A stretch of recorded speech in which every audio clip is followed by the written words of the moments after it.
Bonjour, good morning, Miigwech. We've already heard about Pierre Berton declaring that in 1967 it was Canada's last good year, believing that we have a tendency to get too mired in contemporary political and economic issues to think bigger and better. We've already heard quite a lot about 1967 and the huge national events and celebrations that went on.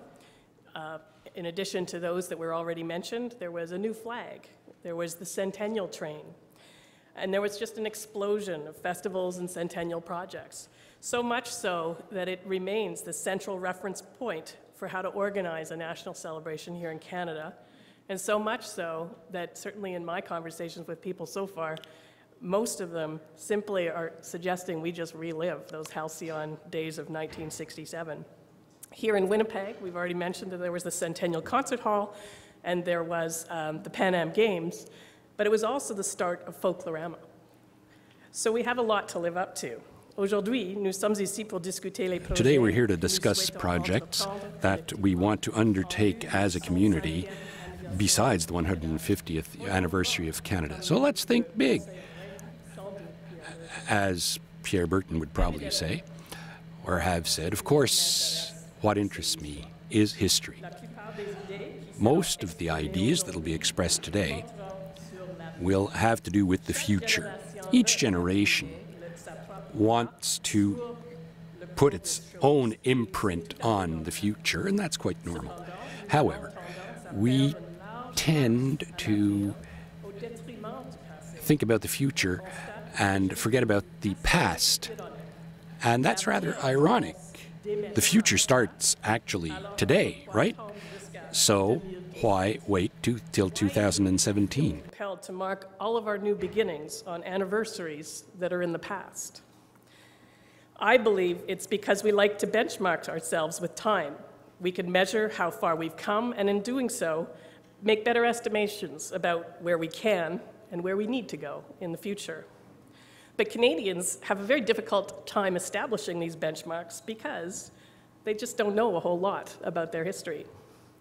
We tend to justify this by saying, well, you know, Canada's such a young country. But consider this. Canada's actually only 3 years older than the unified country of Italy. Italy was unified in 1870 when groups of smaller nation states derived from Roman, Greek, Spanish, and Austrian ancestries came together under the Kingdom of Sardinia. Theoretically, it too was established as a constitutional monarchy with a Senate and elected House of Commons. So perspective is everything. And let me tell you a little bit something else about perspective.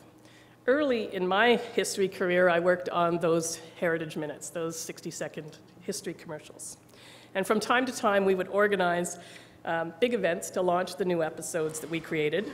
And one such event that I recall vividly was in an East Montreal school. And it was to launch a minute on the Canadian flag. Joining us for this event was perhaps the most patriotic Canadian I've ever met, the late Senator Laurier Lapierre. And after his speech and presentation, he closed his eyes and very dramatically started to sing, "O Canada, terre de nos aïeux." And there was a young boy standing beside me and a colleague, and he started tugging, and he went, Madame, c'est pourquoi il chante la chanson de hockey? Why is he singing the hockey song? Why is he singing the hockey song? And I can see there's quite a few of you out there that are going, lady, it is the hockey song. True north, yes, for sure. But it's then that I really understood that the only thing about our history that's wrong is we don't have enough perspective. And really the only thing young about our history is our attitude towards it. Most Canadians' views of our history extends a little further than the time of their own grandparents. So they have little perspective to inform their present day. Si l'on adoptait cette même perspective à l'égard de l'histoire du Manitoba, if we adopted that perspective concerning Manitoba, we could come to the conclusion that the province is characterized by a stable environment and a rather bland personality. Not just of our rivers, but of politics and the economy without much drama in that case. But our real history is quite different. Since the very beginning, the province has been the door to the Canadian West well before Confederation. The First Nations in this area established commercial routes and trade routes and migratory routes that went from the Red River all the way to the Mississippi. Winnipeg was a center of trade and emigration and migration for natives and later on for the French and the English, and it got more and more important when the Lord Selkirk brought the colonists in here to reinforce and to exploit the resources and trade in furs to develop the colony. This growing interdependence with the United States was seen as a threat to Canadian nationhood, and I guess from some of the reports this morning they still think it is, especially given the growing political tensions between British and the United States, and this was of course around the time of 1812. Persistent fears of an American takeover precipitated the Canadian government deciding to take over the HBC lands as one of their first moves, and shortly thereafter, it resulted in Manitoba's entry into Confederation. Up until 1921, Winnipeg remained a central commercial hub connecting north, west, and east. It greeted hundreds of thousands of immigrants and came to be known not just as a gateway to the west, but to the world. So it's not surprising then that here in the 21st century, Manitobans continue to build on these trade and migration routes through the development of things like the World Trade Center, Port of Churchill, Centerport, or that we punch well above our weight when it comes to attracting new immigrants to make Manitoba their home. We stand on Treaty 1 land. We signed our agreement in 1891. This is also the place where Elijah Harper, over 100 years later, stood up against the Meech Lake Accord because he believed it did not adequately represent Aboriginal interests, nor did it appropriately involve First Nations in the process. Although there is still much more work that needs to be done to foster better understandings between governments and First Nations, knowing this, it's perhaps less surprising that present-day efforts remain rooted here with the establishment of things like the Truth and Reconciliation Commission. Our history is filled with people who have championed human rights causes. Louis Riel a guidé la résistance de la Rivière Rouge et mis en place un gouvernement de transition. Louis Riel put into place a transitional government to protect linguistic and cultural rights of the Francophones against the dangers of the influx of Anglophone Protestants. This resulted in actions known to all today. Her 1914 mock parliament would lead to Manitoba becoming the first province to allow women to vote 2 years later.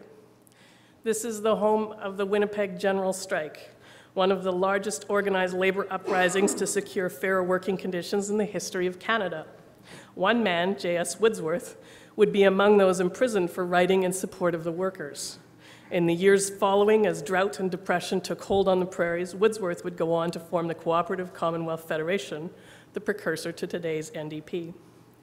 With such a long tradition of defending human rights, perhaps it's less surprising then that in the 21st century, the city continues to produce activists like Hannah Taylor and Clara Hughes, or that this place should become home to a new International Museum for Human Rights.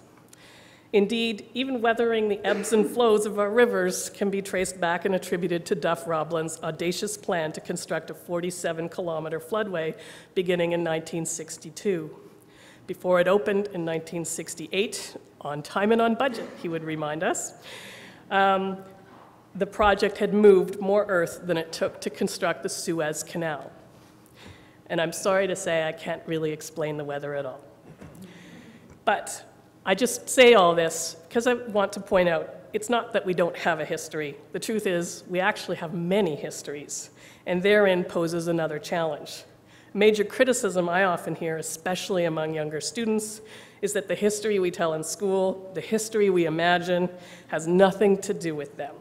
It's stuff that happened to a bunch of dead white guys. And that's a good point. David Fromm once said, "One can shape history as much by the facts one omits as the facts one includes." I think for many Canadians, they still find it hard to see themselves in the official story of Canada. Where, for example, is the story of Joseph Olesko? He was an agricultural professor in the Ukraine whose quiet collaboration with the Canadian government produced pamphlets and promoted Canada as the ideal country for emigration, and it precipitated the beginning of Ukrainian settlement on the prairies in the late 1800s. Or Anderson Ruffin Abbott, Canada's first black doctor, who was also one of the few doctors permitted to attend to President Lincoln in his dying hours. Or Wei Hong Louis, a Chinese First World War soldier who served in France from 1917 to 1919 as a gunner, wireless operator, and VIP driver, who years after his discharge would return his medal and his uniform to the Prime Minister in protest because he wasn't allowed to get a business license. When we talk about significant moments, we also need to look at the broader range of impacts, like how Chinese benevolent societies supported the settlement of thousands of Chinese across the prairies after the construction of the CPR was completed, how Queen Victoria's Diamond Jubilee Tour in 1897 sparked the first wave of Indian Sikhs who immigrated to British Columbia, thus securing the territory from American takeover, or how Italian immigrants risked their lives to build Toronto's subway system. Rather than many histories, what we should be striving for is many stories, one history. Previous generations have had to make a choice about which stories become history because of the limitations of the media in which they communicate. Books, films, radio, television all require us to think of the past linearly. Today, the multimedia world allows us to think in layers. And for the most part, our kids already see things that way too. Where some of us may get stuck or have got stuck on whether Louis Riel was the father of Confederation, defender of the Métis, defender of French rights, or a crazy person, because we had to pick one story and stick with it. Kids are quite comfortable accepting that he was, in part, all four of those things. So we have an opportunity today to finally create a history of Canada that is as rich and textured as the people who have shaped it. Nous savons également que cette génération veut trouver We also know sa that this place generation dans wants to l'histoire, find its car place le peuple in n'a pas history, priorité as is shown by the growing history, the growing popularity of the History Channel, the seeking of ancestry, and more Canadians have access to historical files and don't hesitate to dive into them. that family history is very important, and it's probably the first entry point for most children to learn about their past. Just yesterday, I visited a heritage fair where kids were presenting their projects on Canadian history, and almost half of those 200 projects had some aspect of something that started with their grandfather or an artifact in their family. Ironically, we also know that this generation is one where their personal records as future archival materials are the most at risk. Papers are less durable, so our written records are deteriorating faster. Moving pictures have changed formats so many times few people can watch them.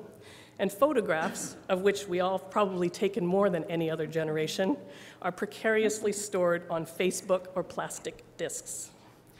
In the future, we're at risk that there may not be any papers or photographs for kids to do their Heritage Fair projects at all. So our big idea for 2017 is to take those challenges and opportunities and create a dynamic new national history of this country that involves Canadians directly in the telling of it. Simply put, we want to put the apostrophe S back in Canada's history. Using the latest technologies, we want to create an online repository for all Canadians to contribute to our national story by uploading letters, family histories, photographs, and home movies that otherwise might become inaccessible.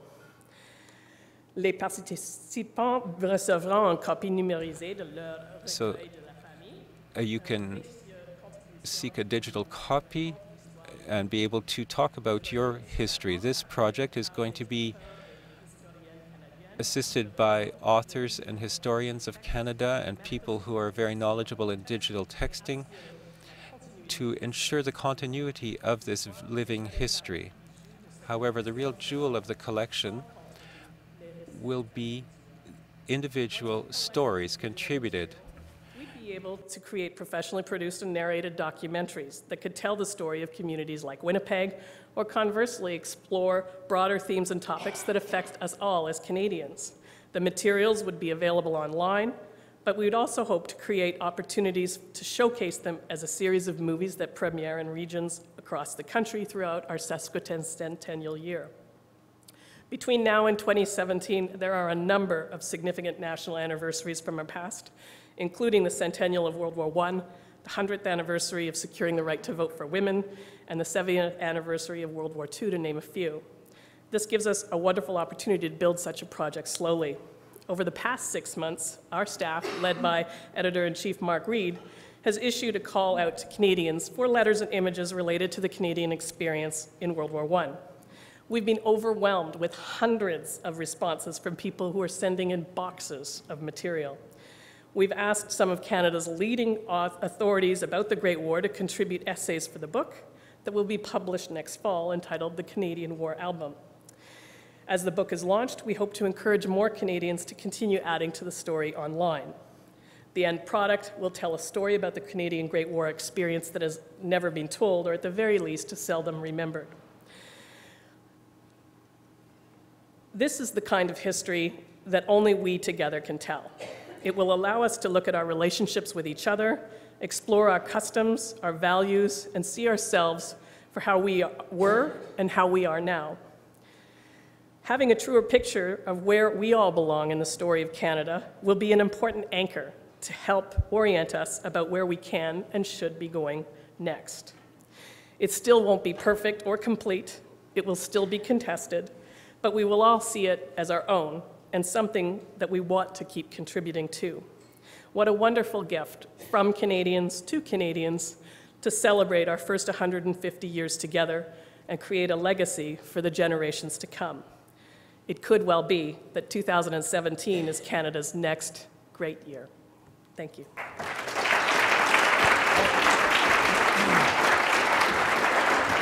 Answer a question? Thank you so much, Deborah. And before you go, you mentioned that you worked on the Heritage Minutes. I'm just curious, which was your favorite Heritage Minute? Well, there's so many, but I think for me, it probably is one of the very first ones on the Underground Railroad, because growing up in Manitoba, it wasn't a story that I knew a lot about. It's also, it is the story about the father is hidden in the church pews, and they bring him out, and my sisters, every time I would come home at Christmas and we'd be running from the Forks to the car, would still haunt me with, "No more praying, no more praying." So that's my favorite thing. Thanks very much.